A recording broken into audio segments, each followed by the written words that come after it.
Like you, Martha has had her ups and downs in life. She started in high tech in the early 1970s and later became an entrepreneur at the urging of her husband. Arts, crocheting, and gardening take up her leisure time. Can you guys imagine Martha just sitting around? She wants to share some thoughts about approaching problems in life that may not be considered the norm. Please help me welcome Martha Neitz to the stage.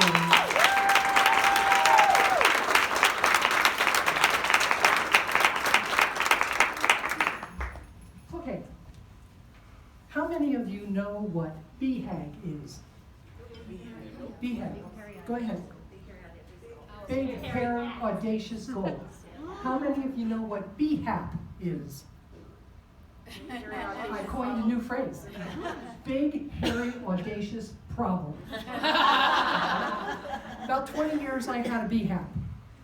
And it all started one day after my husband and I had gone black powder shooting. And I woke up and I'm like, what's going on?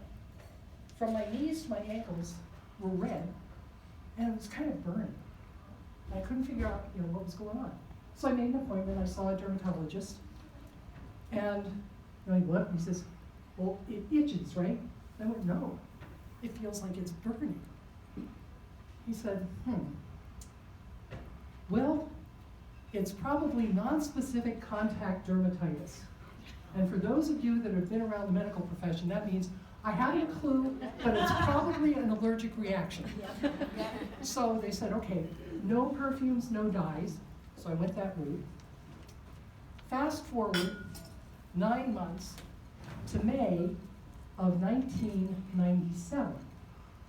By this time, I am red all over. I am constantly cold.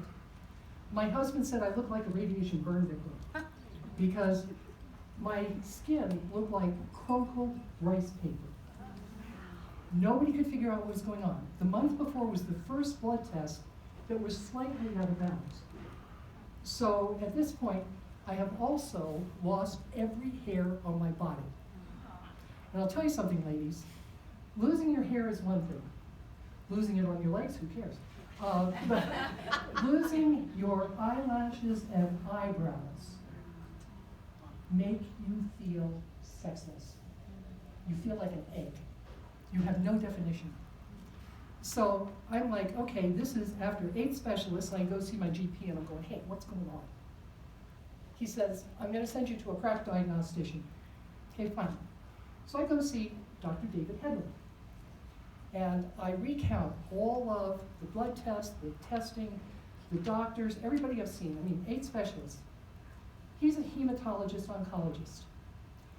And he says, okay, 45 minutes, I'm recounting all this. He says, sit up here. Okay? And he starts palpating down my head. Gets to right here and goes, I think my life just got easier. I'm going, your life? What about mine? And he says, well, we need to do a biopsy. Okay. July 8th, I go back to his office after the biopsy, and I'm sitting, and he's looking at his file on me. He is not looking at me. He says, you have stage 3 Hodgkin's lymphoma. And I just, how many of you have been laid off and you get the cold flush? That's what happened. And I said, okay, now what? He says, 6 rounds of chemo. 6 courses. Come to find out, a course is 2 chemos. Because I'm thinking 6, I can do 6 of anything. Well, go through that. The first thing that I learned was perseverance. All the project management to get through all the testing and all the doctors. The second thing, which happened after my diagnosis of cancer, was surrender. Surrender with focus.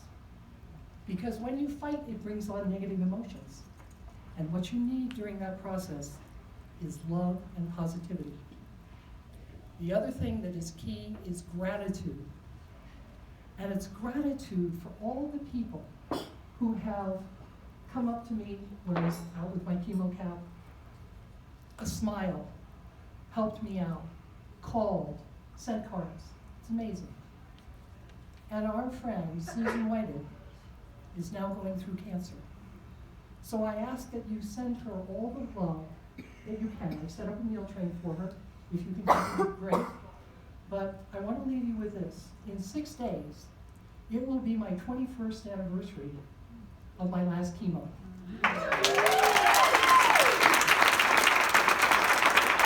And I just want to leave you, during this holiday time, won't you join me in holding gratitude in your heart for each and every day so that we may appreciate the present that we are given.